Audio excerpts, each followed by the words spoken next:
तो नमस्कार साथियों, आप सभी को स्ट्राइड सन क्लास में तहे दिल से स्वागत करता हूं। तो आज हम आपको बताने वाले हैं क्लास 6 का हिस्ट्री। चैप्टर नंबर आपका 1 है और चैप्टर का नाम है क्या, कब, कहां और कैसे। जिसमें आपका पहला, आप जब बुक खोलेंगे एनसीईआरटी का तो आपको हेडिंग मिलेगा कि पहले तो है रसीदा के सवाल। तो रसीदा एक लड़की है जो आपको दिखाई दे रही है। लड़कियां का क्या सवाल है ये जानते हैं। लड़की सवाल कर, रसीदा बैठी अखबार पढ़ रही थी। रसीदा बैठी क्या कर रही थी? अखबार पढ़ रही थी। और अचानक उसकी निगाहें एक सुर्खी पर पड़ी। 100 साल पहले। कितना साल पहले? 100 साल पहले। वह सोचने लगी कि यह कोई कैसे जान सकता है कि इतने वर्ष पहले क्या हुआ था। इतने वर्ष पहले मतलब 100 साल पहले जो है क्या हुआ था, 2000 साल पहले क्या हुआ। यह जानकारी हमें इतिहास से मिलेगा। कब मिलेगा जी? इतिहास कि पहले जो है क्या हुआ था। अब कैसे पता लगा? तो यह जानने के लिए कल क्या हुआ था तुम रेडियो सुन सकते हो। कल क्या हुआ था आप रेडियो सुन के पता लगा सकते हैं। फलना गांव में किसको कौन मारा, किसको क्या हुआ, ठीक है, या कौन आ रहा है विदेश से, कौन विदेश से जा रहा है, ठीक है, ये बातें जो है होती है। इसके अलावा मतलब देखो, जैसे होता है ना, मान लो जी मतलब कल कुछ सुसाइड हो गया, किसी ने सुसाइड कर लिया, तो वो क्या होता है, रेडियो पर आता है ना कि हाँ मतलब फलना आदमी ने आत्महत्या कर लिया, ठीक है, ऐसा सुनने के लिए मिलता है। क्या जानने के लिए क्या हुआ था तुम रेडियो सुन सकते हो, मतलब काले का भइल रहे ई बतिया रेडियो पर आप सुन सकते हैं, ठीक है। टेलीविजन देख सकते हैं, टीवी में दिखाता है ना। नीतीश कुमार यहाँ आने वाले हैं कल, बता देंगे जी, हमारे बिहार के प्रधानमंत्री क्या जी, मुख्यमंत्री। फिर बताता है कि नरेंद्र मोदी जो है यहाँ आपको जाने वाले हैं, ये करने वाले हैं, वो करने वाले हैं, ठीक है। ये सारी बता क्या रेडियो और टेलीविजन से हमें सुनने को मिलता है। तो देखो भाई साहब, यही बात है कि फिर आप अखबार भी पढ़ सकते हैं। कल का हुआ था ये अखबार में भी बतिया मिल सकता है। तो काले का भइल रही कहाँ मिलेगा? रेडियो में भी बता सकता है, टेलीविजन में भी बता सकता है, आजकल तो मोबाइलियों में भी बता सकता है, ठीक है जी, कल का हुआ था। और अखबार में भी आप देख सकते हैं।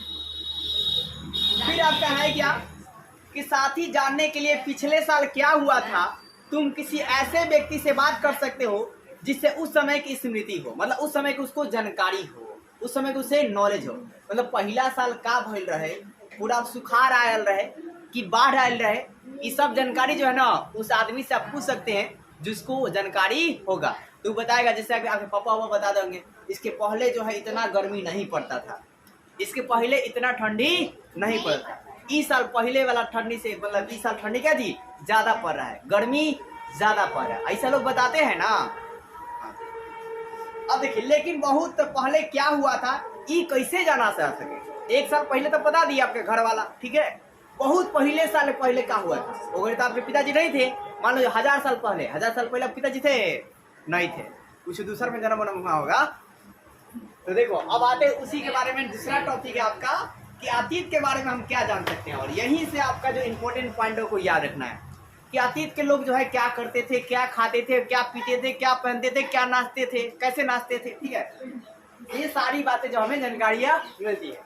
तो सबसे पहला पॉइंट जो है आप याद रखना कि जो है पहले के जो लोग थे, अतीत के लोग जो लोग थे, अतीत मतलब पुराने जमाने के, ठीक है, जो लोग थे वो आखेटको करते थे। आखेटक मतलब शिकारियों थे, शिकार करते थे। क्या करते थे साहब? शिकार करते थे। फिर क्या थे? पशुपालक थे। पशुपालक मतलब पशुओं को पालते थे। क्या थे? पशुओं का करते थे, पालते थे। फिर क्या थे? शासक थे। क्या थे जी? शासक। शासक मतलब भाई साहब वो राजा महाराजा थे। क्या थे जी? शासन में क्या जी? राजा महाराजा। कहीं कहीं वो राज करते थे। क्या करते थे? राज करते थे। फिर व्यापारी थे। व्यापारी मतलब समझते हैं ना, क्या करते हैं? व्यापार भी करते थे। क्या करते थे? हाँ, मतलब एक देश से दूसरे देश से व्यापार करते थे, एक राज्य प्रांत से दूसरे प्रांतों में व्यापार करते थे। क्या करते थे? व्यापार करते थे। और पुरोहित थे। तो पुरोहित किसको कहते? देखिए, जैसे आपके घरे जो पंडित जी पतरा पढ़ने आते हैं ना, शादी वादी कराने आते हैं, तो वही आपके पुरोहित कहलाते हैं। क्या कहलाते हैं? पुरोहित। तो पुरोहित ना ऋषि मुनि के जो होते थे, जो यज्ञ योग करवाते थे, उन्हीं को पुरोहित कहते थे। क्या बोलते थे? पुरोहित। क्या बोला जाता था? पुरोहित बोलते थे। फिर आपको बात करें, क्या लिखा है? शिल्पकार। क्या जी? शिल्पकार। तो जो माला वाला बनाता था ना, मिट्टी उटी का जो बर्तन बनाता था, ठीक है, उसको शिल्पकार कहते थे। क्या बोलते थे जी? आज भी आप देखे होंगे, जैसे मतलब आप कुम्हार का नाम सुनते हैं और वो मिट्टी का दिया हुआ बनाते हैं, फिर मिट्टी का भुरका भी बनाते हैं जिसका पैसा रखते हैं, ठीक है। फिर मिट्टी का एक ऐसा पात्र बनाते हैं जिसमें पानी रखते हैं पीने होने के लिए गर्मी में, ठीक है, सुराही जिसको बोलते हैं। तो ये सब इसको बनाने वाले को क्या बोलते हैं? शिल्पकार बोलते हैं। क्या बोलते हैं? तो मिट्टी के बर्तन को बनाने वाले को शिल्पकार कहते हैं। क्या सुने? बर्तन को बनाने वाले को क्या बोलते हैं? शिल्पकार कहा जाता है। अब आगे देखिए, कलाकार भी थे, पहले आर्टिस्ट भी था, चित्र तो खुदाई करके पहाड़ में बनाता था, ठीक है। ये संगीतकारों भी गाना भी गाता था लोग पहले के जमाने का लोग, ठीक है। ये सारी जानकारियां हमें अतीत से मिलती है। किससे मिलती है? अतीत से मिलती है, ठीक है। मतलब पुराने मतलब इतिहास से मिलती है। तो आपने क्या देखा कि इतिहास से हमें क्या जानकारी मिलती है कि भाई साहब पहले शासक, मतलब कोई भी बात आप लिख सकते हैं कि इतिहास से हमें क्या मतलब शासक थे, व्यापारी थे, ठीक है। फिर आपका मतलब क्या बोलते हैं? संगीतकार थे, कलाकार थे, ठीक है भाई साहब, शिल्पकार थे। ये सभी लोगों की जानकारियां हमें मिलती है। अब आगे बात करते हैं, लोग कहाँ रहते थे? लोग कहाँ रहते थे? तो लोग जो है नर्मदा नदी के तट के आसपास रहते थे। लोग कहाँ रहते थे? लोग नर्मदा नदी के तट मतलब समझते हैं ना, जैसे ही नदी हो गया उसके बीच का आसपास का इलाका जो क्या कहलाएगा? नदी का तट कहलाएगा। क्या कहलाएगा? जैसे मान लीजिए गंगा जी का जो बगल का एरिया है क्या होगा? गंगा का तट कहलाएगा। क्या कहलाएगा जी? गंगा तट कहलाएगा। हाँ जी।